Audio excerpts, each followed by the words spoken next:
If you can really get in your brain that if you can use wealth correctly, you'll do a lot of good in the world. What is your purpose? Many of us will never find out, but that doesn't mean you can't.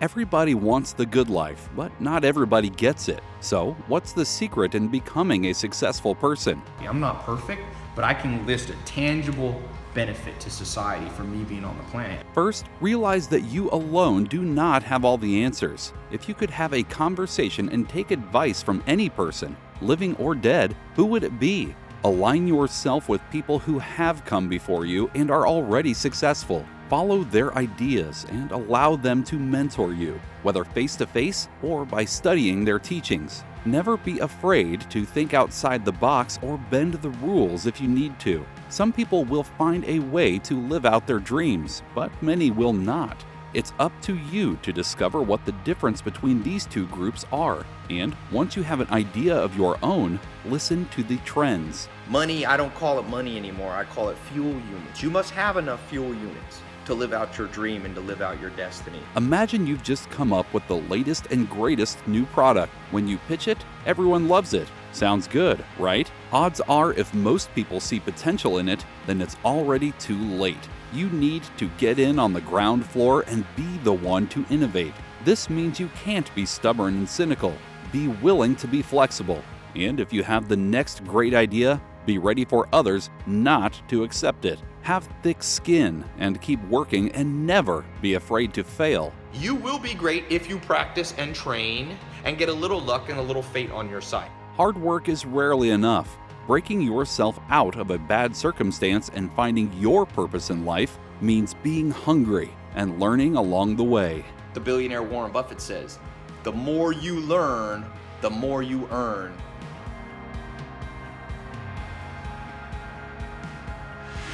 Right now, today, how much more successful would you be? Everybody wants the good life, but not everybody gets the good life, right? Imagine for a second, if you just started a company 50-50 with Bill Gates as your business partner, and he was using every trick of the trade that he used to build Microsoft into one of the biggest companies in the world. Imagine how much money you'd have in your bank account today, how much more money I should say, if Warren Buffett was teaching you how to invest in the stock market, showing you what he used to build Berkshire Hathaway into a $140 billion company. Imagine how much happier you'd be today if the Dalai Lama was your personal guide, showing you how to find fulfillment in life, in the little things that most people overlook.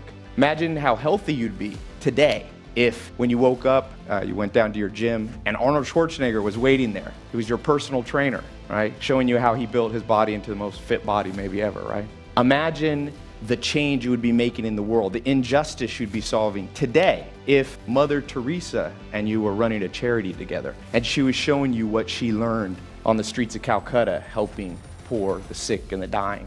We had a renter in our house, Edith Knox, who was a famous piano player from California in the 1920s, and she said, Tai, this woman made such an impression on me. She rented a room for a summer and she said, Edith Knox wore pants. My grandma said I'd never seen a woman wear pants. Apparently in Germany in the 20s, no women wore pants. And not just regular pants, she had an orange jumpsuit on.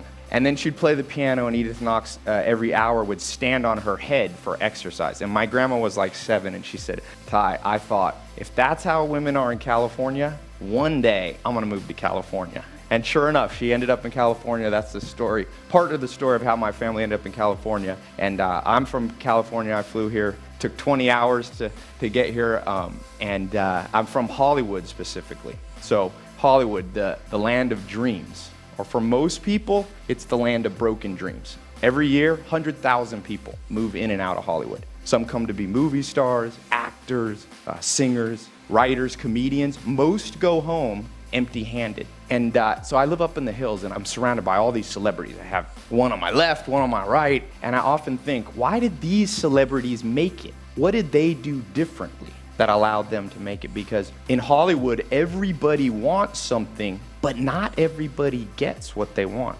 My second mentor, Alan Nation, who just died recently, rest in peace, he changed my life. He was my first mentor, Joel Salatin's mentor. So his mentor introduced me to his mentor, put me on an accelerated path. And the first thing he told me, he said, Tai, if you say an idea of yours and your next door neighbor likes it, it's too late. It's too late to make money with that. Once it's accepted by the masses, it's no longer a new trend. And the only people making money from it are the people who got in early. You got to learn to get in early. If you're cynical, if you're stubborn, if you're slow, if you're set in your ways, if you're non-adaptable, you're going to have a hard time doubling your income. You're going to have a hard time ever achieving real financial freedom. You're going to be a slave to the system. You're going to be a slave to the 9 to 5. I remember at one point in my life going, I wonder if I can ever make $1,000 a month from a non-9 to 5 job.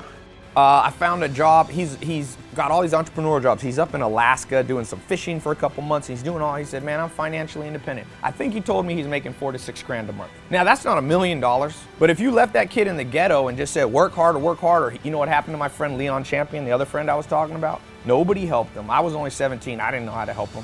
My dad, we had a little bit of money. My stepdad, very nice thing he did, when I told him, man, I was just at Leon's house, he had no food. We went and bought a week's worth of groceries. That's all we could afford, and we brought it to Leon, but it wasn't enough. His mom continued to work hard.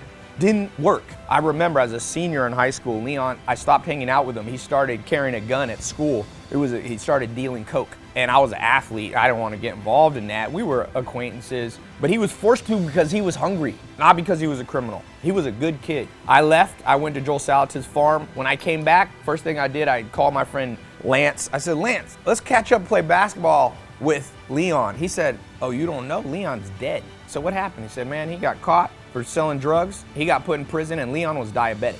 All that bad diet stuff, not being able to eat, had made him a diabetic as a teenager. I remember that. He used to have insulin shots. He said they put him in prison, and I don't think they gave him his insulin shots, and he just died. They just left him. He rotted in there at 20, 21 years old. Thank you for watching. If you enjoyed this video, be sure to like, comment, share, and subscribe for more content.